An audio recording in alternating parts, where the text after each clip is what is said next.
As a fighter, Tyson first entered the amateur ranks. His impact was immediately felt.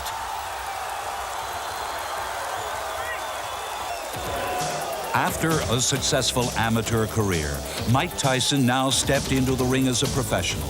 It was a new game for the 18-year-old. He would be up against stronger, more mature competition.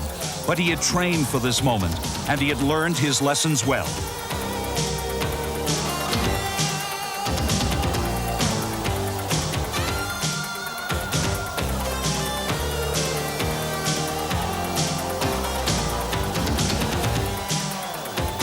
As he had been taught, he was putting on a great show.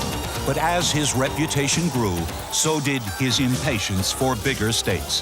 The results were now all too familiar to the men who faced him.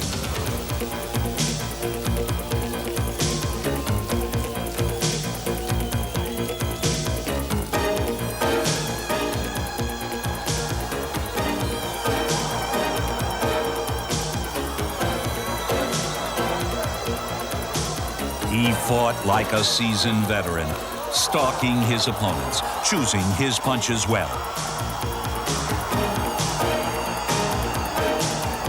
He could mix it up, exchanging combinations, and then pick a target, punishing the body.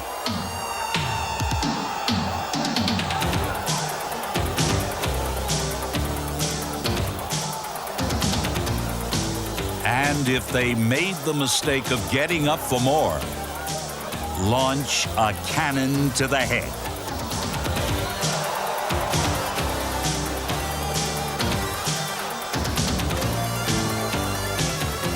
Compact, quick, and incredibly powerful, he fine-tuned his knockout punch. His confidence soared. With Customado's guidance, Mike had gained the respect of the public and his peers. In the ring, he had conquered his fear. But now there was an even greater challenge. And this time, he had to face it alone.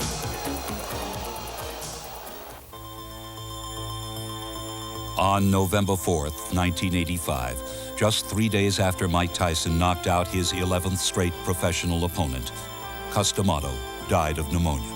Though the master was gone, his voice still echoed in the gym he called home. Your mind is not on your work. There's something distracting you. And remember, it's always good to throw the punch where you could hit him and he can't hit you. That's what the science of boxing is all about. The master instilled in the student his experiences and thoughts to carry him through his journey. Words were his tools, words that are still very much alive today. You know what I like about it's about the coward and the hero, that both of them feel the same. It's what they do that makes them different. In other words, the hero feels just as frightened as the coward. But it's just that the coward, he runs. Instead of the hero, he feels the same, and he has the discipline, and he just makes himself go through whatever has to be done. It's what he does that makes him a hero, and what the other fellow doesn't do that makes him a coward. It was D'Amato's philosophy to build will rather than skill. With Mike, he had succeeded. He had bred in Tyson the heart of a champion, a heart that had other feelings as well. You know, it really is difficult because I did miss him a lot. But even besides, before, when Cus was around, I was always that way. I used to always keep things to myself. I always kept things to myself. But it's just that I let some things out. I spoke to him about some things that were on my mind. But when things get on my mind now, I don't talk to anyone about it. If Cus was around, he would tell me things. And he would explain this is what I would do. And so I would tell him, yes, but just don't worry about it, Cus. Everything's going to be all right. And he knew not to worry about it. There's no way we could fail. We must succeed. Determined not to fail the memory of his beloved tutor, Mike returned to the ring with a vengeance. Immediately setting a course on the road to the heavyweight title. A passion for victory exploded in enormous blows. The pace accelerated as he met each new challenge head-on, steamrolling through the middle ranks of the heavyweight division. throwing some of the best punches many had ever seen. And some not even seen at all.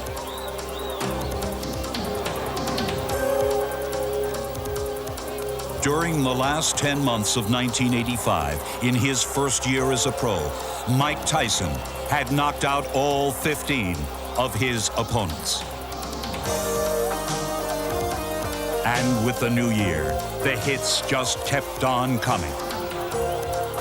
Even when pushed into the middle rounds of a bout, he could unleash unbelievable combinations. Now reaching the critical point in his career, there was little need for worry. Mike Tyson had been properly prepared. His new co-managers had built the foundation along with Custom Auto by providing lessons on all the great old fighters from their extensive boxing library. At this stage, the late Jim Jacobs and partner Bill Caton developed Mike's progress.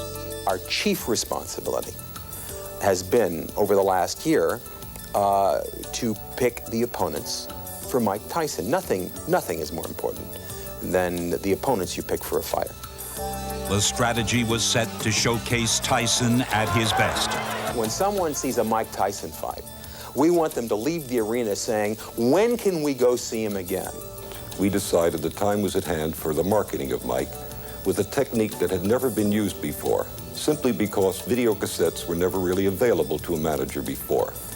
We prepared cassettes of all of Mike's fights and sent those cassettes with a covering letter to the top sports writers and top television personalities throughout the country. For Mike Tyson, the value of the press has been priceless, as one of boxing's most respected writers can attest. The press plays a very big part in the sense that if a promoter or manager knows how to use the press, you get the amount of ink, the timing of the ink, in such a way that getting a title shot pays. Anybody can get a title shot if you want to pay for it.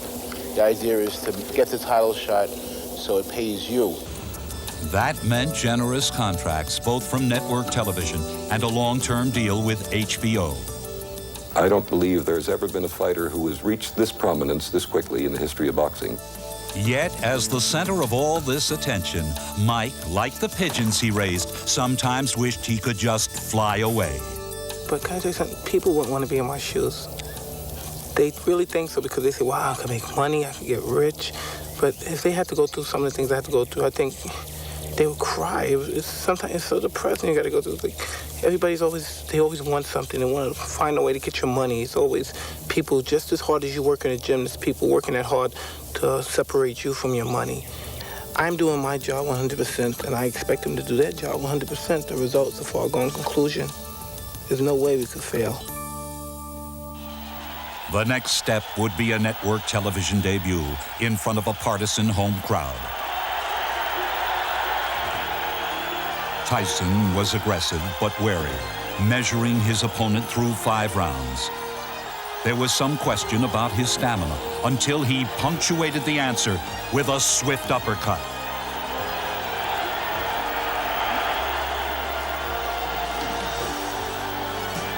Ferguson barely held on until disqualified for staying too often in the clinch. Mike Tyson had staged an impressive first effort for a rapidly growing number of fans. Nationally recognized as a legitimate title contender, this gladiator proudly displayed his trademark: black trunks, no socks, no robe. Now he would meet boxing's best, fighters with broad experience who knew how to neutralize his attack. Tyson worked with his other skills, patiently waiting for his moment.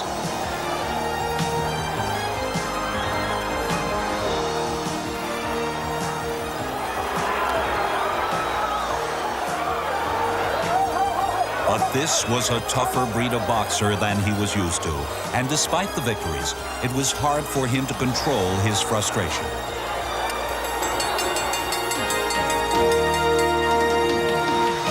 Now, when he entered the ring, his opponents already had the book on Mike Tyson. You understand? Throw the 1-2 from the outside and tie him up. 1-2, tie him up. Don't fight him inside. Get him on the outside. Green just trying to tie Tyson up, and a couple of good shots by Mitch Green. His best rally of the fight right here. Look here. No. He's caught Tyson 4 or 5 times, and Tyson for the first time seems a little bit puzzled. Well, he's smiling. Tyson is smiling, but see, Green has those fast hands. Tyson said one time, he said, I understand anatomy. Here again. Oh, what a left hand. Tyson enjoyed silencing his critics with another win. And going 10 rounds, I'm telling you, it's fun. I'm having a good time in there. And the fun continued, but not for the men who chose to step into the ring with Mike Tyson.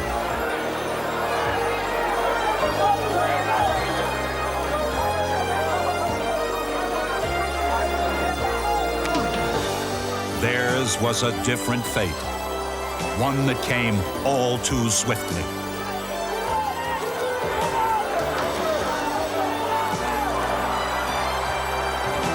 Once again, the look of a devastating knockout puncher returned. Still, his critics wondered if Mike Tyson could hold his own against the big heavyweights, the ones who could take a punch and come back for more. And Jose got the worst of that one. The mouthpiece goes, and Tyson is on top of him. Rebalta ties him up. He's still got a long way to go in this 8th round, halfway. There's a big right hand, and Rebalta is about to go. Ties him up again, showing a lot of moxie. Oh, what a shot, and Rebalta's down. He is up, but he is in some trouble. Oh, he's seriously hurt this time, though. Hey, how you doing? You want to continue? Yeah, okay. Oh, so do you want to continue? He said, yeah, hell yeah. That's a fighter. And that's it. With another knockout in his next fight, he had completed all the lessons. Mike Tyson was ready to graduate. Now I was ready to challenge for the heavyweight title. My lifelong dream was about to come true. The only person standing in my way of the title was Trevor Berbick. After defeating Pinklin Thomas for the WBC title 8 months earlier, Trevor Berbick was determined to keep his prize. But someone else had other ideas. Despite some impressive measurements of his own, Tyson gave up a distinct height and reach advantage to the champion. In the ring, however, he measures things differently. To my advantage, because most fighters are used to fighting opponents 6'3", 6'2", the average heavyweight. And I feel that I use it to my advantage because I move my head, I'm very quick, and I'm low to the ground, and it's very difficult to hit me. I get a lot of leverage from my punches. And it doesn't matter if I punch up or straight or down or around. I have good leverage. Jabbing is all to do with timing. If you throw your jab at the right time, you could be 5'6", and I'll jab a guy 6'4". When I was younger, I used to always say, God, I'm just a midget. I'm never going to grow. I'm never going to be anything because I'm too short to do any kind of sports, anything. But then, I started believing in myself, and things worked out right. And the way things worked out brought him here. This is the main event of the night. 12 rounds of boxing for the WBC Championship of the World. At age 20 years, 4 months, and 22 days, Mike Tyson could, with this win, become the youngest heavyweight champion ever, surpassing the record of Floyd Patterson. The key in this fight for Tyson is to be patiently aggressive, not to fling himself into clinches as he has done. The key for Berbick, in my judgment, is to hold him off and smother Tyson and hope for a long fight that wears him out. Then he can be in the hunt. Well, I feel is imperative for both fighters to keep those hands high. Both wearing black, Berbick with the high black stockings. Left hook, Tyson. What Berbick's trying to do, he's trying to overpower Mike Tyson. And he's abandoning doing what he normally does best, and that is to use his whole body, to use those broad shoulders.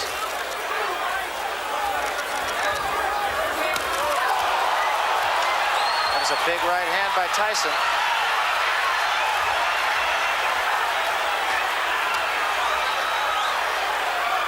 This crowd is right into this fight, right at the bell.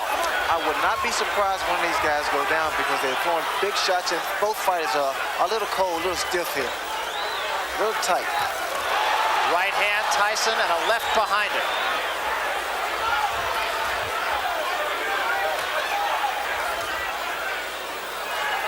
Berbick, as he told us he would, trying to go to the uppercut, so far ineffectively.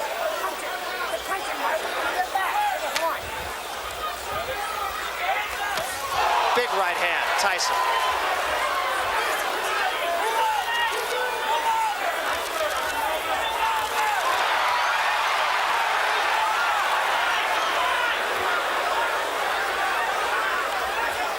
Tyson has to be patient, as Larry stated, because he's fighting a guy that's been in the ring with top caliber fighters. So he knows how to get a breathing, get that second wind going. Another big left hook by Tyson. I mentioned this earlier, but Tyson's punches even sound different than most heavyweights.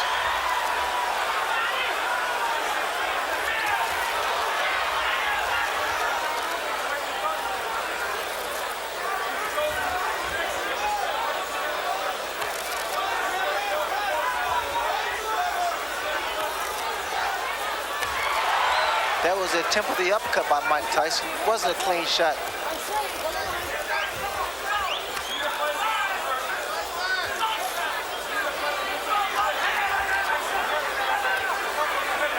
Shepard appears to be trying to keep Tyson backing up, making him fight his fight.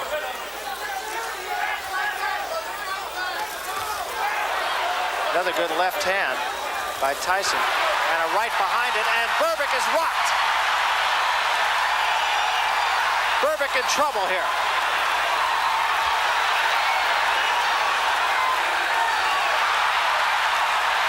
Berbick just trying to get through the round. He's hurt, no question.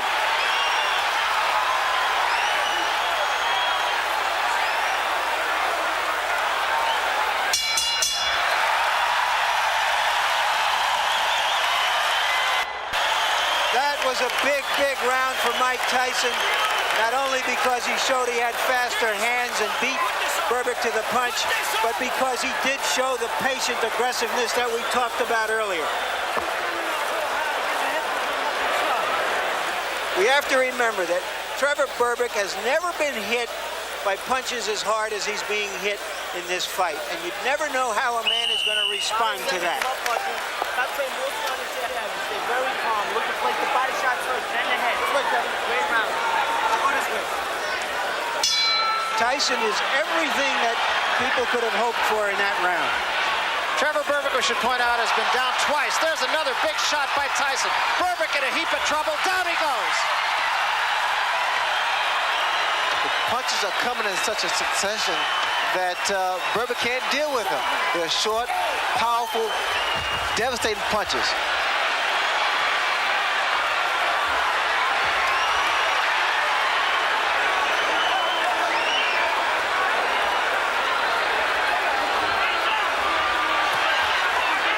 Berbick is still hurt.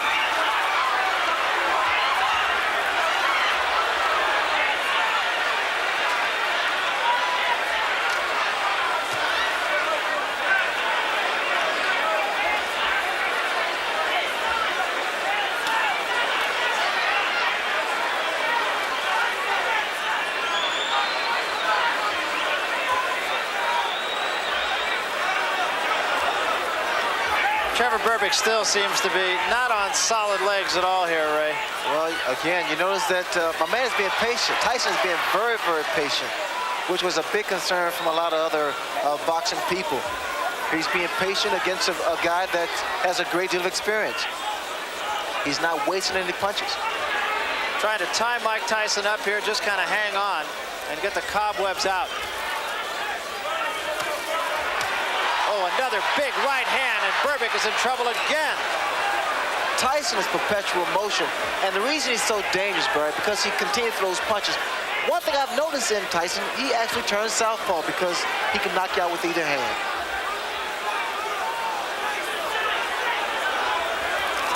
He has good leverage because he keeps his balance. He missed with that uppercut, but didn't miss by much.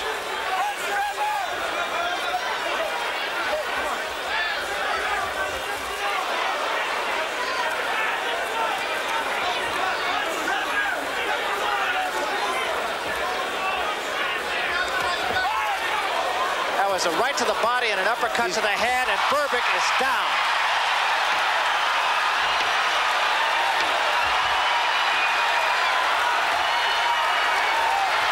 This one is going to be over, I believe. It's over. That's all, and we have a new era in boxing. See, we understand the puncher power of Mike Tyson. All you have to do is watch this replay, and Trevor Berbick has a very durable chin. He has never been hit that hard, that often by any fighter.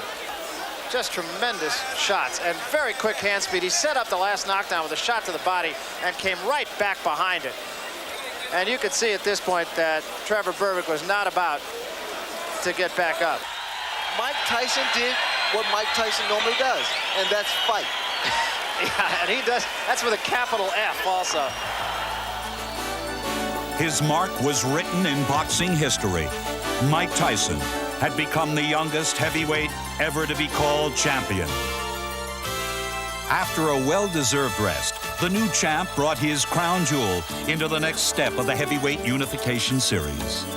This time, the prize was Bone Crusher Smith's WBA title. The first right hand by Smith, nowhere near its mark. It's also a straight right hand, and Smith will often come from right to left. There was a body shot. That was not a punch. That was not a punch. Tyson got off the floor and looked at Smith with disdain, as if to say, are you kidding me? You think that's a punch?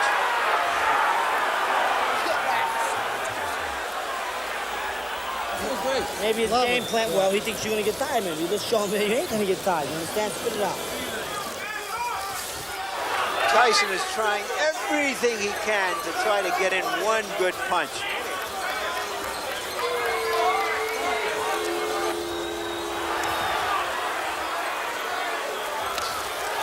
There was a right hand by Smith.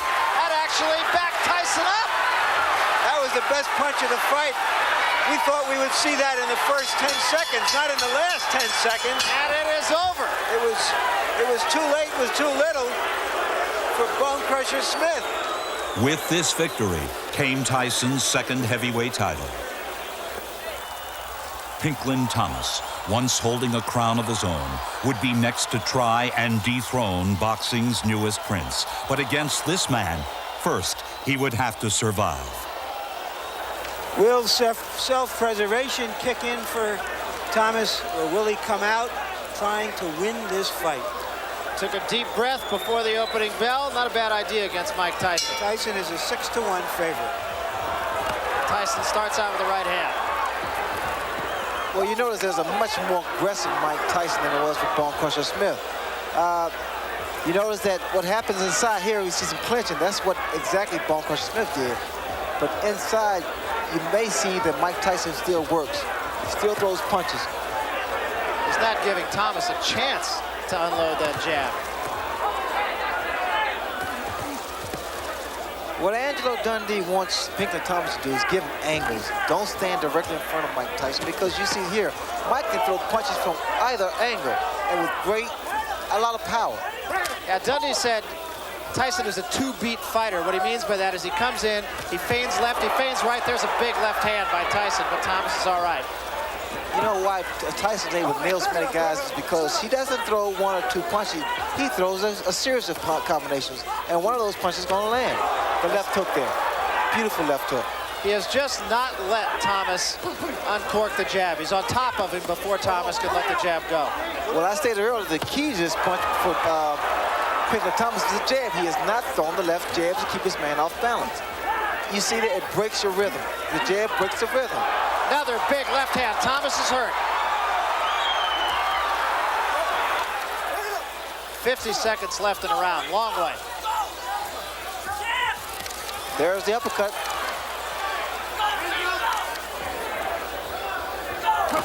And a big left hand right on the jaw of Pinklin Thomas. Thomas is in all kinds of trouble. Still 30 seconds to go in the round.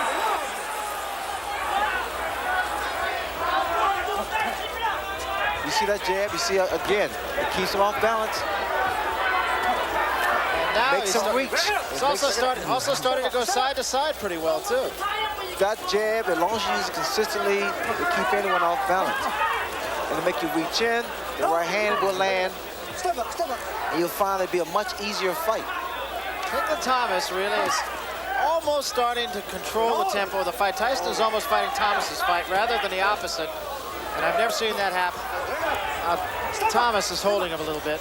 I'm waiting to see Mike Tyson throw that bolo punch, kind of bolo, double right hand to the body and right hand to the head.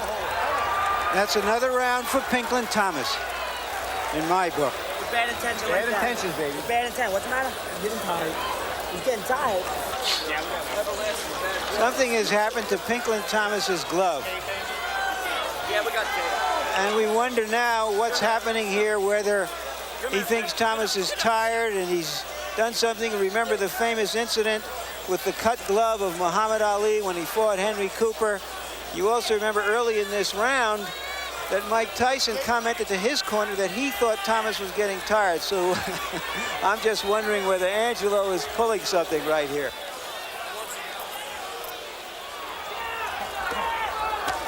And a left hand, and that staggered Thomas.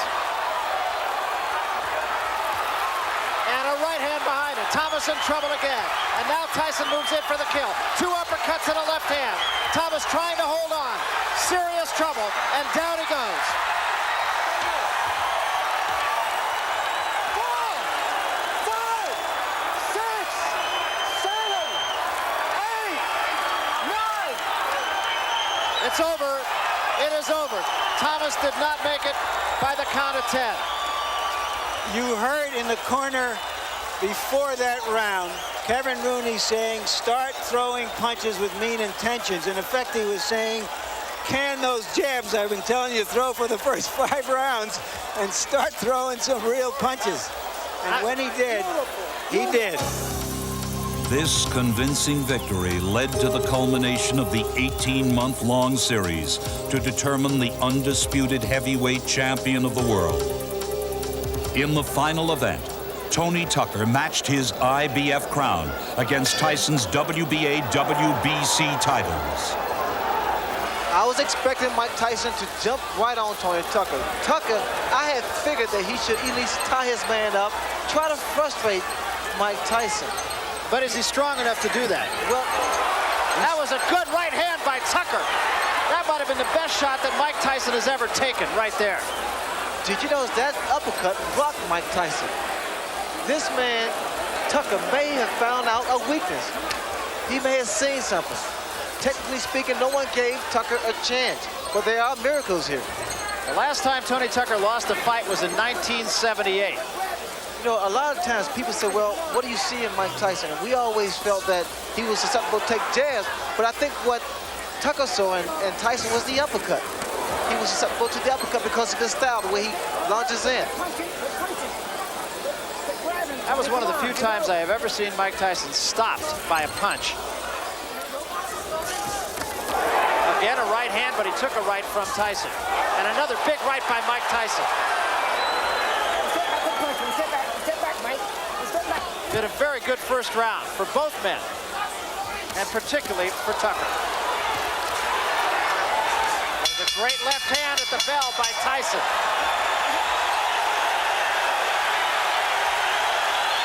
Well, Tony Tucker is a 10-to-1 underdog.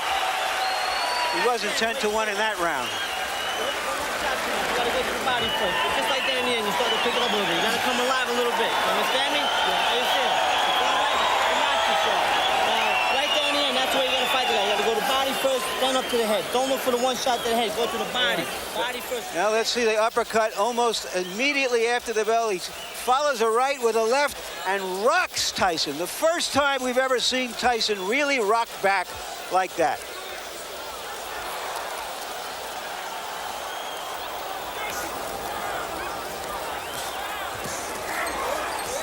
There was a good right hand again by Tucker. In close, catching Tyson on the way in. He's finished with the left hook, Barry. Step back. Crowd booing the tactics of Tony Tucker, but I'm not sure. You don't disagree with those I don't tactics. disagree at all because Tony's been tying this man up. There was a good right hand by Tucker again. But they're uppercuts, Barry. You notice they're uppercuts. Again, he's tying this man up. Frustration should show in the face of Mike Tyson.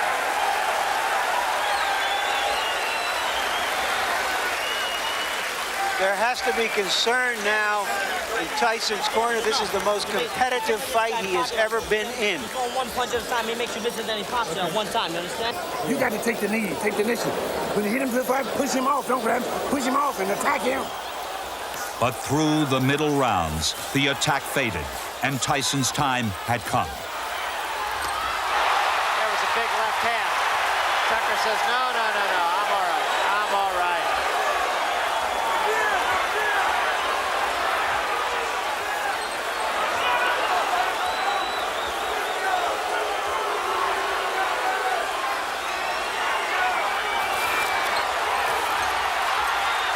Tyson finishing with a flourish.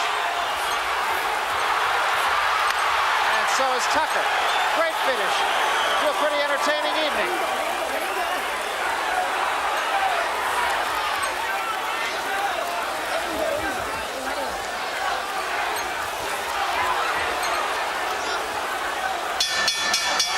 It's over. Well, Tony Tucker talked the talk and walked the walk. And Mike Tyson walked, now with 3 championship belts. The first undisputed heavyweight champion since Leon Spinks beat Muhammad Ali. But Tyrell Biggs was one man that many thought might have the right stuff to strip the champion of his crown. 3 questions that Mike Tyson really has to answer. Can he cope with a clever boxer? Can he survive a heavy puncher? And can he persevere when he's hurt? You notice right from the start, Tyson is applying the pressure, trying to slow this man down. I'm seeing more jabs from Mike Tyson than I've seen in the past. I see a lot of movement on the part of Tyrell Biggs. Good lateral movement. Those hands should be up a little higher because, again, the hand speed of Mike Tyson is very good. You have said that Biggs has to go side to side to win the fight, Ray? Go side to side, give your man angles, throw the jab like he's doing now, not to let Tyson set up.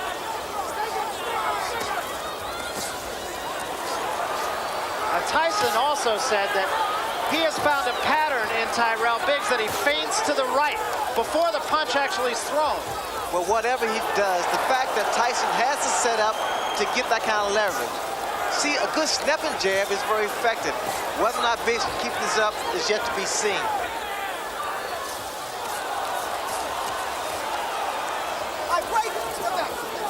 And now the cut over the left eye, and it's pretty bad. It's the same eye, the same cut.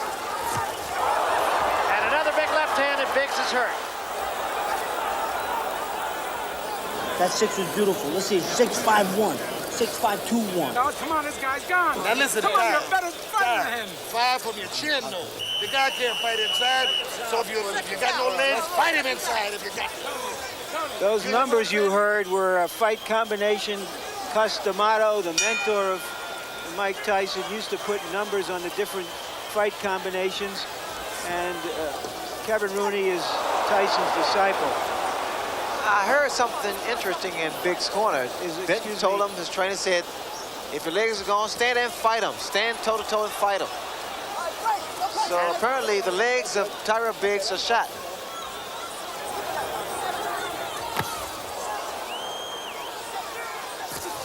Oh, that was a tremendous left hand. 4, 5, 6, 7, 8, 9. How do you feel, Coach? Okay? Oh, this is it. He is gone right now. He has no legs at all. And 10 seconds to go in a round. There's a left hand. He's down again. It's over. It's all over. And it wasn't even close. Here's the final knockdown now. No, I think it's the power and the fact that Mike Tyson actually wore his man down. It seemed no ordinary man could beat Mike Tyson. But next, he had to face a legend. After the big fight, there was a new challenge. Larry Holmes, who was champion for 7.5 years until Spinks beat him in 1985. Now it was my turn and my era. For this newest opponent, Tyson stuck to the same old game plan that had brought such great success before, one that included a great measure of sacrifice. No one wants to get up at 4 and run when it's pitch dark. It has to be done. And the only reason I do it so early is because I believe that the other guy isn't doing it, and that it gives me a little edge. The most difficult part about fighting is the training, because believe it or not, the easy part about fighting is the fighting.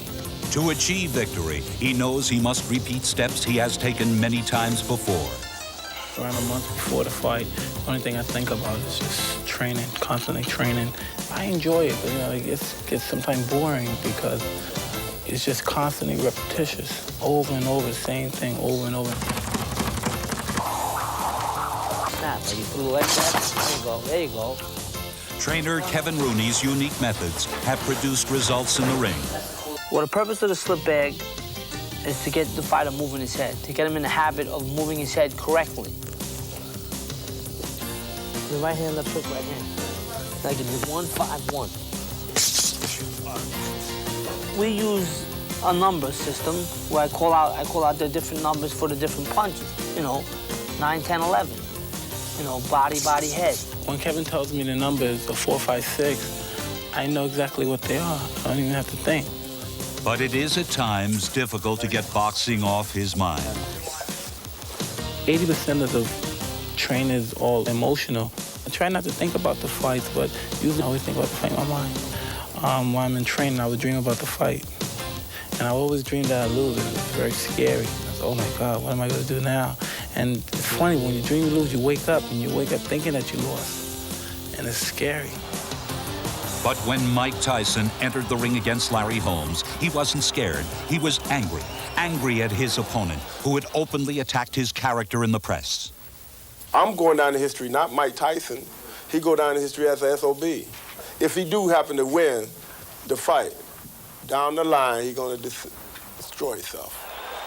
Mike Tyson, however, would do his talking in the ring. Round 1. I called Larry Holmes from my home, and he said that I would not run for Mike Tyson, which implies he's ready to exchange punch for punch. Ray, I have to ask you, Eddie Futch said anybody with an iota of tactical wisdom would go after the body and take away Larry Holmes' legs. Agree? You notice exactly, but you see what Larry Holmes is trying to do. He's trying to use that reach advantage. Keep that stiff hand out there and not let Mike Tyson get his punches off. Again, we see Mike Tyson not throwing punches inside. We see a lot of tying up from Larry Holmes, and we should see a lot of tying up. And Holmes does work the body, rather Tyson works the body earlier. Again, Larry's preserving those legs. He's not doing a lot of dancing, a lot of moving, but you need to see more jabs. He's keeping his man off by extending a stiff left hand. Tyson's having a few problems here, not being able to measure Larry Holmes. And I think that's what Larry Holmes has in mind, to try to frustrate Mike and make him run into him. I think Mike Tyson should pick up the pace. He's fighting Larry Holmes' pace. What Tyson has to maintain is his composure. He can't get frustrated. Those are the kind of shots that create a lot of damage. Holmes is complaining about a low blow, and I think he was right. Joe Cortez says keep him up to Mike Tyson. That was a big right hand. Best punch of the fight. Followed up by another good punch right after the bell. Keep your knees bent, your defense tight, but keep your balance. Working behind a good hard jab. Big one.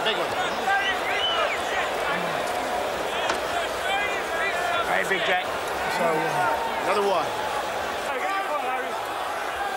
it was Customato who said that sometimes a great old fighter who appears to be shot can pull together one big effort. Look at Larry Holmes. Larry Holmes is Look at trying the jab. it right here. Look at the jab. It started to stick out and snap. And the crowd is really into this, has been from the opening bell. Look at the jab. Larry hands it down. He's popping the jab. Watch.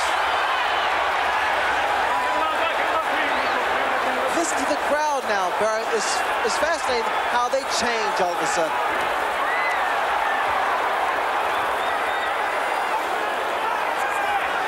I seem to hear that same kind of reaction, I think, in another fight out in Las Vegas not too many months ago. Oh, yeah, people change their mind because all of a sudden, Larry Holmes is putting up a pretty good fight. Well, we talked about the fact that Holmes one day said he would jab and the next day said he'd use his right hand and an uppercut. He's done both. Larry got hit by a left hook, Barry, because he stood straight up and wasn't moving and didn't have his hands up. And that's going to happen time and time again. He cannot afford to do that. Like here, for example, he must tie his man up.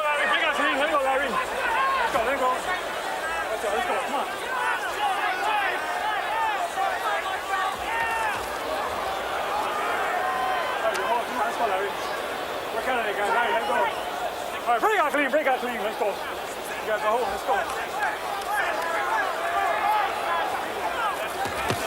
That was a right hand, and down goes Holmes from a crashing right hand. The old Larry Holmes would always get up and fire back. But he's in against a guy who is a tremendous finisher. What? And down he goes again from another right. There's a full minute left in this round. Larry trying to clear his hands while he's walking around. What he needs to do now is either tie his man up. He can't move because he's not steady. He needs to hold on. It will take every bit of savvy that this man has. Tries to fight back. Still 40 seconds left. He's still on Queer Street. And took another big right hand. 30 seconds left. Tyson just looking for the one shot. Well,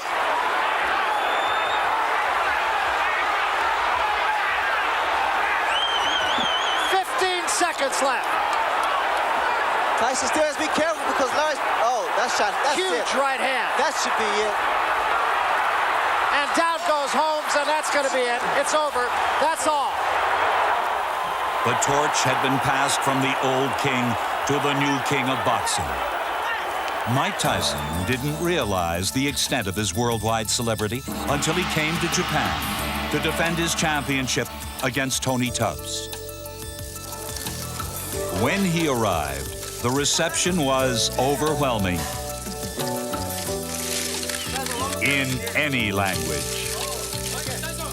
So I really would like thank you graciously to invite me to your country, and I look forward to giving you a good show. And if there's any questions you'd like to ask, I would like to gratefully answer them. No one speaks English. His fans were everywhere. The eyes of an entire nation were focused on this new age samurai. Mike Tyson, sexy だと思います。 Giant. He is a symbol of the United States. For Tyson, this was something entirely new. I feel like I left Earth and went to another planet. I never experienced anything like that before in my life. Around a bunch of people just surrounded around me. And I'm so excited to just be around me. It was an experience I don't know if I will experience again. I feel everyone should know who the world champion is.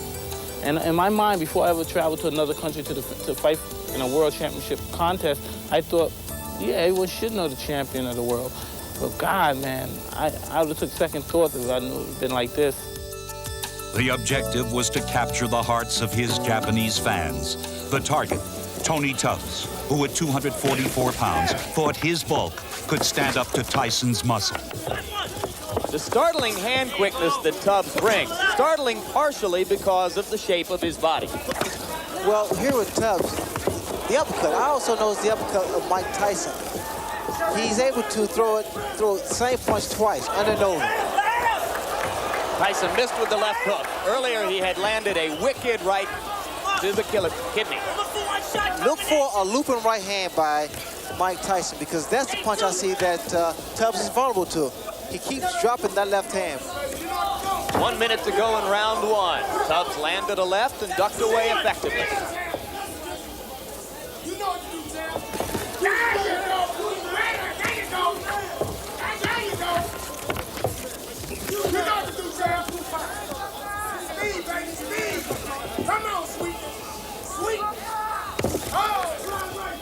What Tubbs needs to be doing now, he needs to throw 2 and 3 jabs to kind of break the rhythm of Mike, because what's happened, Tyson started to set up.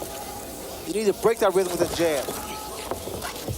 Tubbs throwing the uppercut. A lot of people think he will have to be effective with that punch because Tyson comes in constantly. Well, Tyson also lunged him with an overhand right there, and that's one of the mistakes he makes. 10 seconds to go in round one.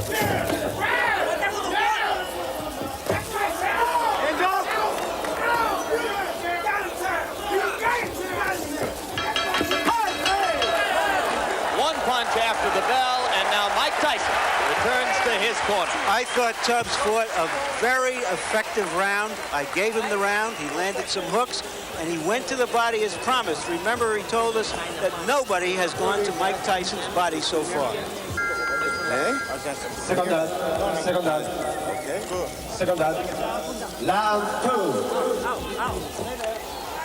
The talking in Tubbs' corner was done by trainer Odell Hadley. So now Hadley and Rooney have had their minute, and round 2 begins. Tubbs keeping that right hand up because of the left hook of Mike Tyson. But also, you notice now you see a much more relaxed Tony Tubbs. So now his punches are being more fluid. Look at Tyson with the rapid-fire 3 jabs in a row. Something new within the past year. Well, Tyson is starting to improve each time he steps into the ring. But what I see here in Tubbs is pretty much trying to get range so he can drop his right hand, because in his corner they told him to drop the right hand. The left hook lands, but he needs to come back with the right hand.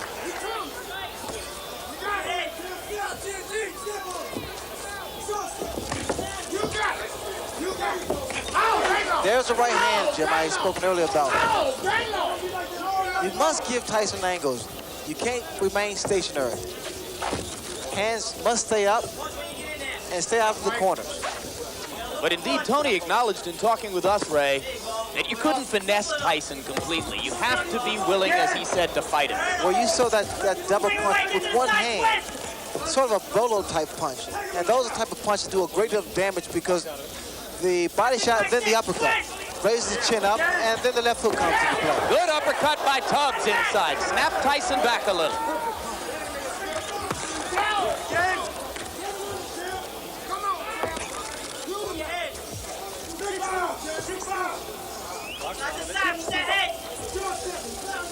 Tubbs has to be very careful. You notice he put both feet together, and it's easy to be knocked down or knocked off balance. He's trying to use his additional weight. Coming up on a minute to go in round 2. Tony Tubbs so far appears in no way intimidated by Tyson's fury, as have so many of his opponents. Good left hook, good combination by Tubbs. Open up.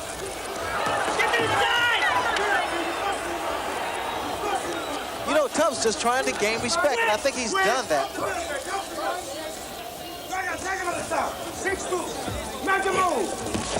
Good left by Tyson. Tubbs reels. Those hands must be kept up higher. And again, like I stated earlier, Jim, I don't think it's a good idea to exchange punches with Tyson. Good body shot, but you need combinations now. 30 seconds left in the round. Both fighters have had their say here. I couldn't tell whether or not that punch hurt. Tubbs is hurt. Tubbs is hurt badly. It was a left hook. And it's over. Odell Hadley has jumped in the ring. The fight is over. This was a man who had picked himself up from the mean streets of the city to stand at the pinnacle of his sport. This era belonged to Mike Tyson. And now, Ladies and gentlemen, once and for all, let's get ready to rumble 12 rounds for the undisputed heavyweight championship of the world. Introducing first, fighting out of the blue corner, wearing the white trunks with black trim and weighing in at 212 1/4 pounds. He's originally from St. Louis, Missouri, now lives in Wilmington, Delaware. This Olympic gold medal champion has a professional record of 31 victories without a loss, 21 by knockout. He is the former undisputed and undefeated light heavyweight champion of the world and the only king of that division ever to win the heavyweight title in the history of boxing. Because he never lost that title in the ring, he is still recognized by many, including Boxing Illustrated and Ring Magazine, as the heavyweight champion. Ladies and gentlemen, the undefeated man who brings the jinx, Michael Spears.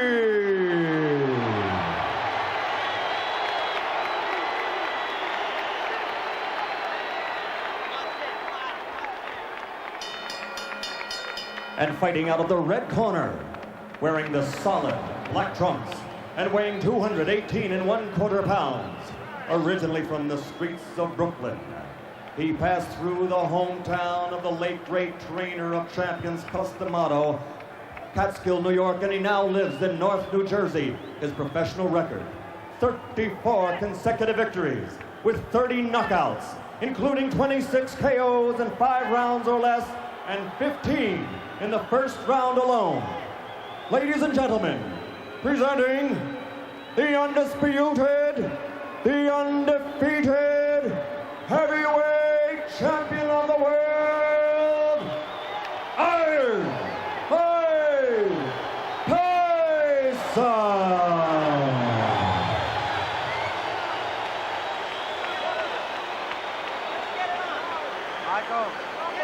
And Larry, as referee Frank Cappuccino begins to issue final instructions, let me ask about one possibility. In the dressing room. Are there any questions by either of you? All right, both of you touch gloves. Good luck to both of you. Could it be that this eerie atmosphere is what Butch Lewis wanted? I don't think anybody is smart enough to figure how everybody would react to that. I do think that this fight will be decided by two things: how Michael Spinks can deal with the extreme pressure that Tyson puts on a fighter that can totally discombobulate a man who's used to setting his own tempo. And secondly, what happens when Tyson hits him? Because he figures to get hit in this fight somewhere harder than he's ever been hit before. I see that Michael Spinks is a little tight. His legs are not as loose as they normally have been in the past. Now watch Tyson jump right into his chest.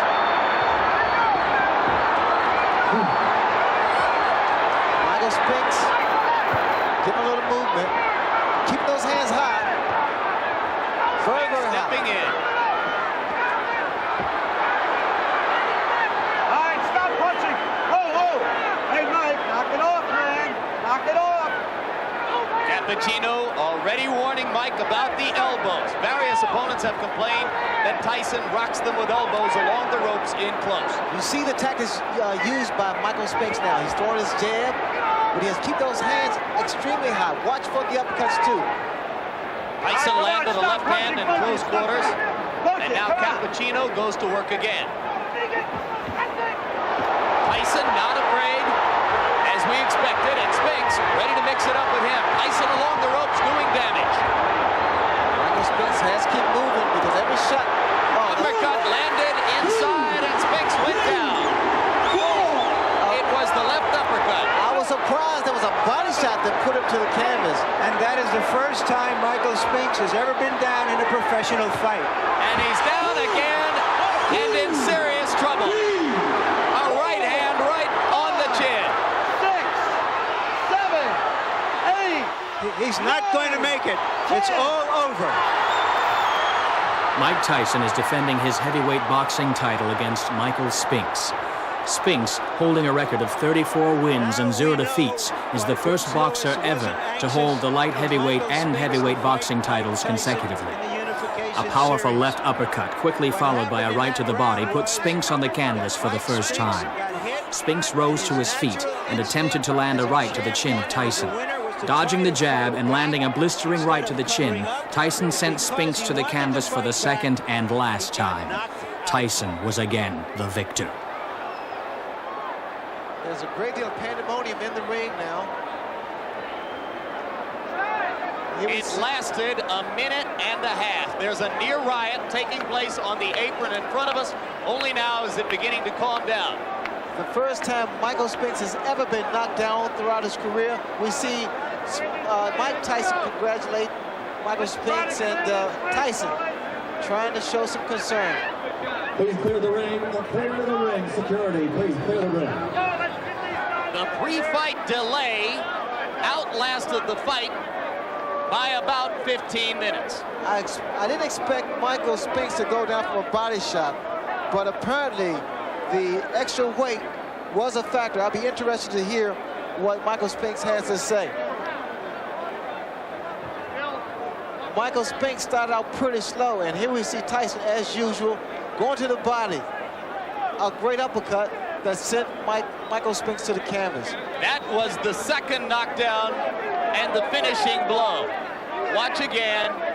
This was after Spinks got up after one knockout, tried to fight back, and had nothing as Mike Tyson landed the right, the short right, to the jaw.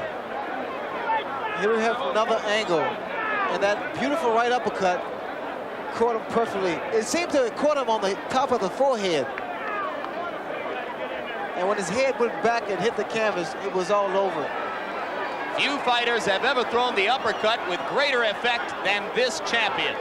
Another thing, Jim, is when a guy gets knocked down for the first time, you never know how he's going to react to that. When I was knocked down by Kevin Howard, I knew fully well to maintain my composure, clear my head. This is the main event of the evening. 12 rounds of boxing for the undisputed heavyweight championship of the world. Introducing, in the blue corner, fighting out of London, England, weighing in at 228 pounds, or 16 stone 4 pounds, with a professional record of 32 wins, 2 defeats, with 31 KOs. Ladies and gentlemen, he is rated #1 in the world by the WBC. He is the challenger, Frank Bruno.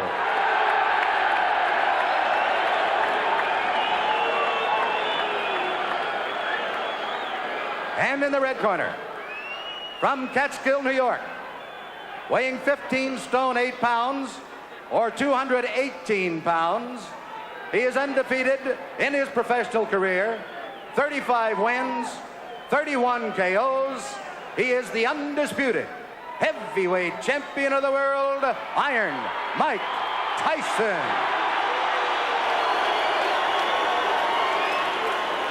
Okay, listen. I gave both fighters their instructions in the dressing room. I'm cautioning you again. Obey my commands at all times. Is there any questions? Shake hands. Good luck. This will not be the first time that Mike Tyson and Frank Bruno have faced each other in a boxing ring. When Tyson was 16 years old and Bruno was in this country to fight a boxer named Mike Jamison, they sparred for upwards of 20 rounds. By most accounts, Tyson got the better of his older opponent.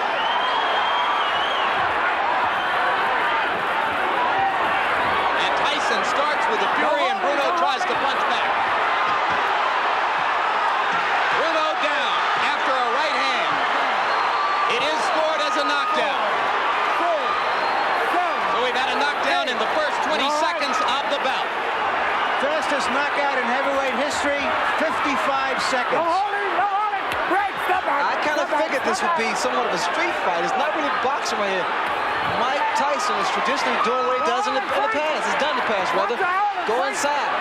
Bruno's trying to make him respect him. A lot of rabbit shots thrown. Back of the head punch thrown by Frank Bruno. Richard Steele warning Bruno not to hold Tyson at the back of the head.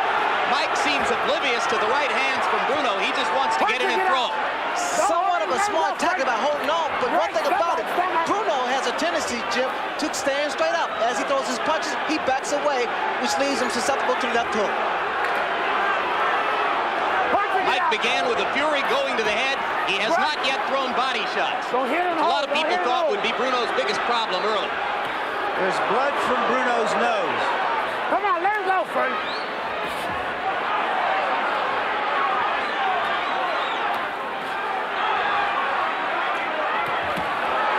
Solid left and a right by Tyson. And now Bruno rabbit punches Mike as he takes him to the ropes. And again, it's a smart tactic by Frank Bruno. You know what's happening? Because Mike hasn't fought in a while. Mike is getting a little anxious now. He's trying to throw little shots. And referee still is trying to, well, he's giving a warning. And Bruno's getting a useful breather here as Richard Steele takes plenty of time to sort things out.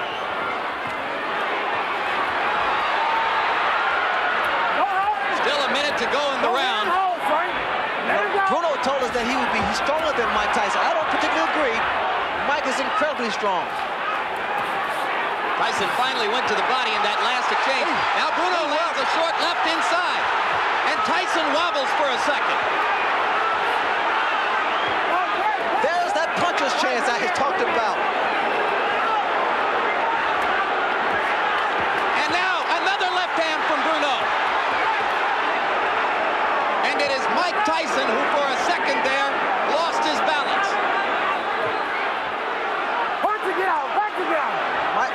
Mike was really rocked by that shot by Frank Bruno.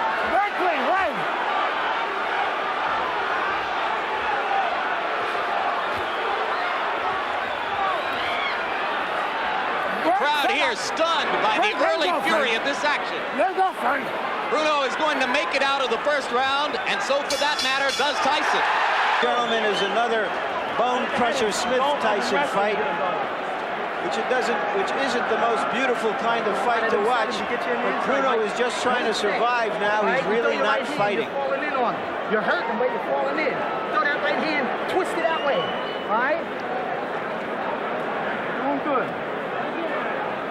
Suck it up. A fucking good wallop on the left hook off the jab, okay? Took him by surprise. When it comes in with both and whack, you've got to whack it.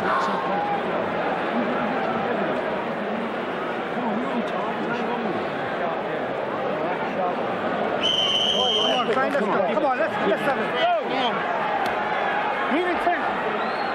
That is Aaron Snowell, the new face whom you saw whispering into Tyson's ear. Let's see how far Tyson has come since that Bone Crusher Smith fight, which was a very unsatisfying fight for him and the crowd. Let's see if he knows how to chop the man down. Well, Mike's getting a little over anxious, and he's coming in with his feet together and his chin exposed. I think he's been over anxious virtually since the opening bell, Ray. Well, too many times people say, well, this fight won't go 3 rounds or 2 rounds. And sometimes one fighter believes that. Frank Bruno doesn't believe it. Solid right hand inside by Tyson. Again, Bruno ties him up. I heard Bruno corner say, throw some uppercuts. Don't hold him, Frank. Don't hold him. Bruno trying that left hook inside, but the starch has gone out of it. No longer does it hurt Mike the way it did in rounds 1 and 2. Break. Stop it.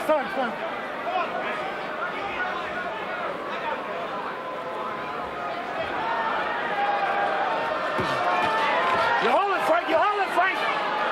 Break. Stop it. Last warning.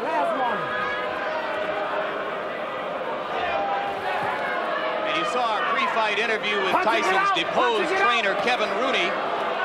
We should now report that Rooney has left that camera position and gone back to the Golden Gloves amateur boxing competition in Schenectady. He is not watching this fight. And remember that he said he thought the fight would be tougher than other people did. Look, I see so much body exposed of Bruno. Get right. Come on. It's like an open invitation. Solid left hook inside. And an uppercut with the right. And Bruno is wobbled again. Bruno will try to hold on. Tyson tries to get punching room and hits Bruno with an elbow in the mouth.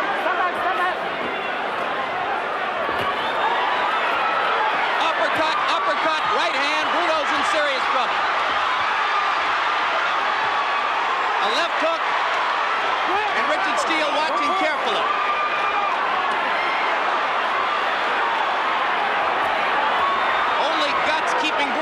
this moment, there's blood trickling from his nose and his mouth. Tyson really doing damage with the uppercuts.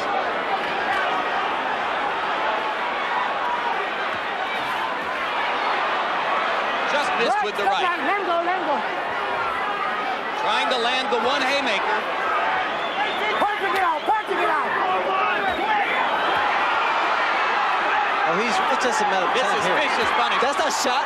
That's that Bolo shot. And Beautiful Richard shot. Steele has seen enough. As Terry Lawless throws in the towel simultaneously. That was that shot, Jim. That double shot with the same hand. And what you saw there, as I said earlier in the round, is a mark of the progress of Mike Tyson from a good, raw, young heavyweight into a great heavyweight who knew how to go about his work. On February 25th, 1989, Tyson defended his title against Frank Bruno. As soon as the bell rang, Tyson rushed at Bruno, launching a flurry of punches. This exchange sent Bruno to the canvas for the first time. Desiring to end the fight quickly, Tyson began to throw a barrage of careless punches. This allowed Bruno, a hero in Britain, to land a powerful left hook that rocked Tyson. In danger, Tyson was forced to hold off Bruno until he regained his senses. In the fifth round, Tyson cornered and exhausted Bruno and landed a combination of uppercuts and hooks that left Bruno helpless. The referees stopped the bout with 5 seconds remaining. Tyson scored another TKO victory. Aaron Snow and John Horn and Jay Bright.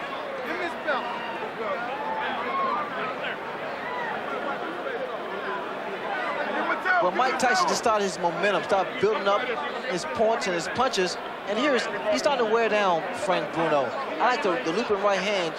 Some miss, but you know, Jim, the punch that really did the most damage was the uppercuts, little short uppercuts.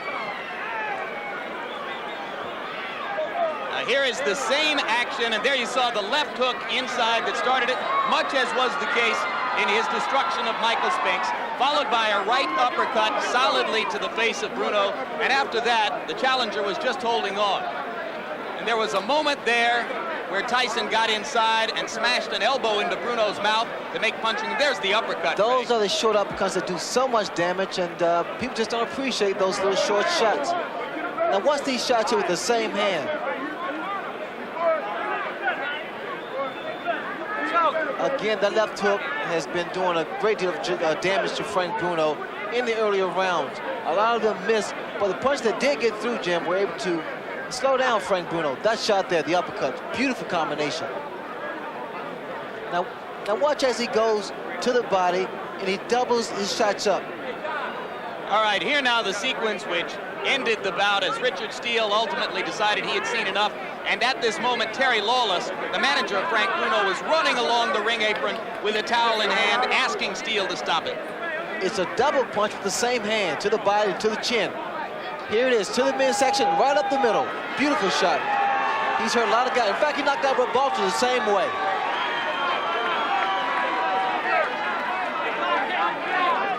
You see the leverage of Mike Tyson. There, to the body and straight up the middle. I'm gonna use that shot one day. Has any heavyweight ever thrown the uppercut with such devastating effect? Not that way, and Jim is short and powerful and a great deal of leverage. Certainly not in recent memory. Has anyone used that punch? In the middle, right there, and straight up. Right there. Oh, beautiful shot. He once offended some members of the boxing press when he said after knocking out Jesse Ferguson with a similar shot that his objective was to drive the nose. Introducing first, fighting out of the blue corner, wearing the white trunks with red trim, he weighs an even 218 pounds from Absecon, New Jersey. His professional record, 22 victories against only 2 defeats, 17 knockouts to his credit, and 14 of those 17 KOs within 5 rounds or less. Ladies and gentlemen, the #1 heavyweight challenger in the world today, Carl the Truth Williams.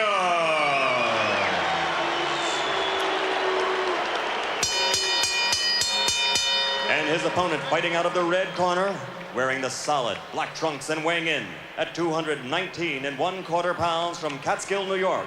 His professional record is unblemished with 36 consecutive victories, 32 knockouts, 28 KOs in 5 rounds or less, and 16 in the first round alone. Ladies and gentlemen, presenting the undisputed, the undefeated heavyweight champion of the world, Iron Mike Tyson.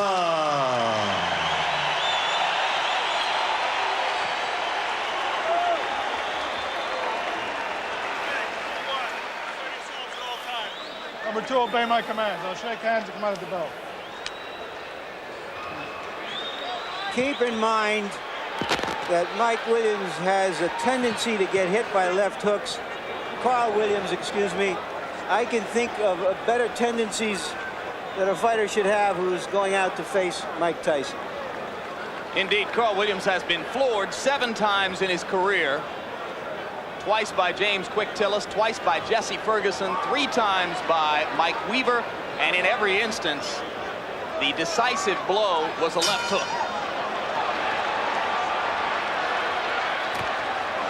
The people in Williams' corner are sincerely worried about what he does in the first 30 seconds against the Tyson onslaught.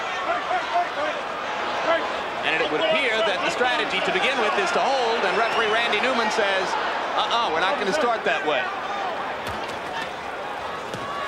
This is somewhat of a reunion here because both men are just throwing punches.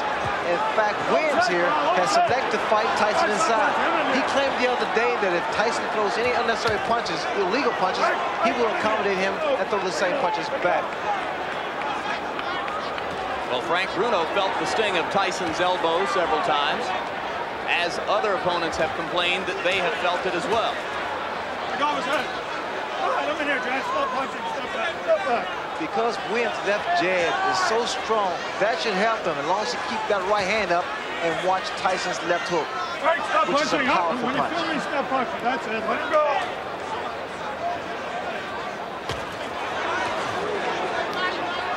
All right, that's it. I'm here. Let him go. Get back.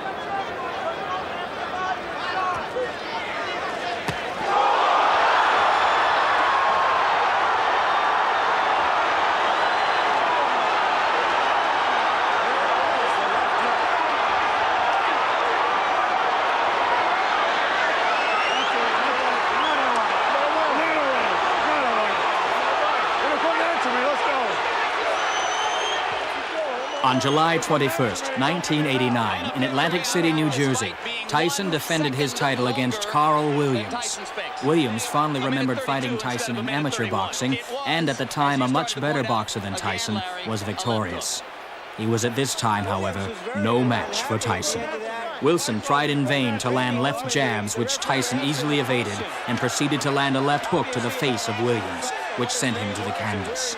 The referee was quick to end the bout as Williams was in no shape to continue. Williams argued that he was all right, but the words fell upon deaf ears. Tyson remained the champion. I'm curious to see what that answer was, and I'm going into the ring to see if I can find out. Good luck, Larry. Minute 33, Larry. It was 2 seconds longer than the Spinks fight. The unofficial demarcation of the knockout comes at 1:33 of the first round. And you can see a disgusted Carl Williams who thinks that he should have been allowed to continue. And Ray, I've got to agree with Larry. It was a fairly peremptory stoppage. Well, the way I judge it, because he appeared to be okay, but then again, the referee is closer to the pitcher than we are. What was that question likely to be? Where are you? What day is this? And here we see the left hook that put Williams down. Williams had dropped that right hand, and I had indicated earlier that the jab will be the key, but in throwing the left jab, he must also keep that right hand up and power. There's that left hook. And you saw Mike pivot upward with both feet planted and turn the hips into the punch. This is where the power comes from. The reason people fear Mike Tyson because he's one of the few, if not the only man, that can knock you out in the heavyweight division with one punch.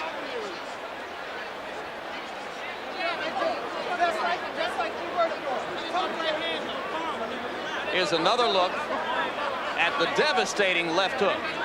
And what Tyson does here, he bobs and weaves, gets under that jab and counters with a beautiful left hook. Perfectly timed as Williams was dropping the right hand, just as you said he did after throwing the jab. Well, what happened for Williams is the fact that his left hand, his left jab rather, was working, and he felt very comfortable.